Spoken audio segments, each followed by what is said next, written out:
And welcome back. It's time for this week's Capitol Report with Pat McGuigan of CapitolBeatOK.com.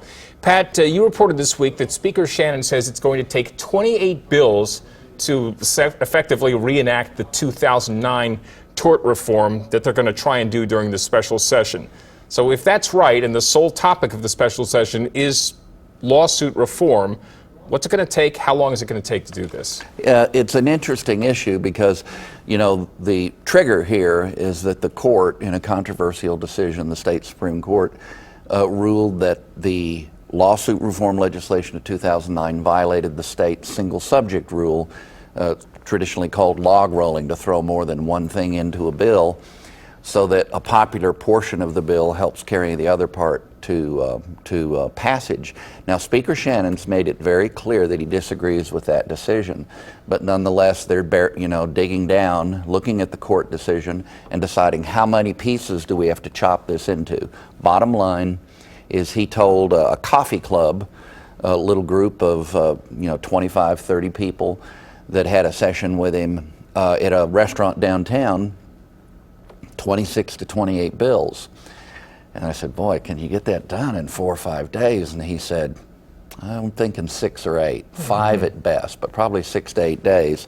So how will they do that even at that speed? They're going to break it in half. About half the bills will start in the House, half the bills start in the Senate, then they'll go over to the other chamber, and you have that 24 to 48 hour gap in physical time and legislative time that has to pass before one house can consider the other house's measure. So at best, you might be able to tuck it into that 4 days of beginning September 3rd.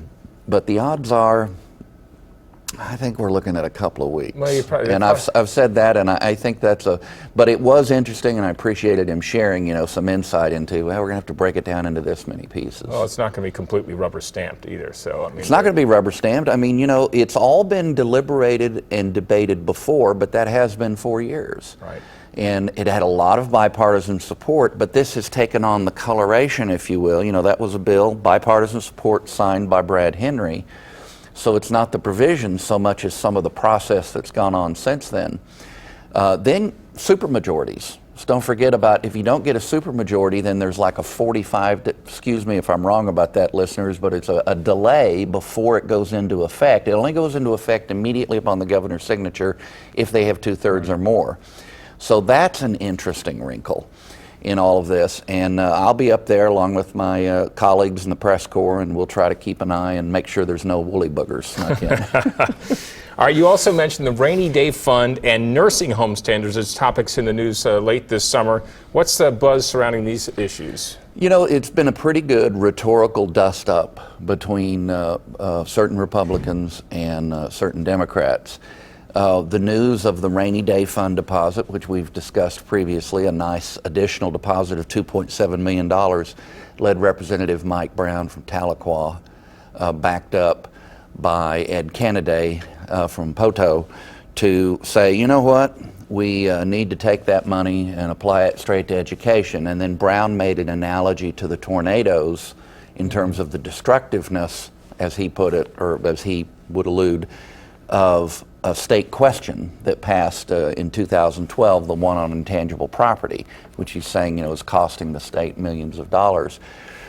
John Eccles and Josh Cookraft for the Republicans shot back on that and said, that's not a good analogy. Right. And so there was some tension over that, and I reported it because it was kind of fiery and interesting. And then finally, there's been a joust between Richard Morrissette, South Oklahoma City Democrat, and the Speaker's office, Joe Griffin, the spokesman for the Speaker, over the timing of interim studies, and interim study focused on nursing homes. And the bottom line there is, Griffin said, we're not sure why Richard's so upset because he got 3 out of 5 of the interim studies that he requested, and Morissette's reply was, yeah, but this was, I guess, the most important one. That was the one he wanted. That's the one he really wanted. Yeah. And so stay tuned on that. Well, it's substantive. It's not just theatrics. All right, you have a little show and tell for us here. Well, yeah. You might remember last week we talked about the food stamp issue and overpayments. And this week on my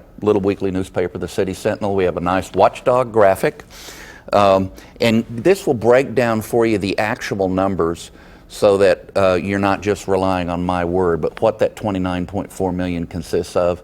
And the overall error rate, which is also a concern, not just the overpayments, but there's actually almost $8 million in underpayments they estimate. It's pretty fascinating stuff. And you can read more about those and other topics at CapitolBeatOK.com. For Pat McGuigan, I'm Alex Cameron. Have a great day.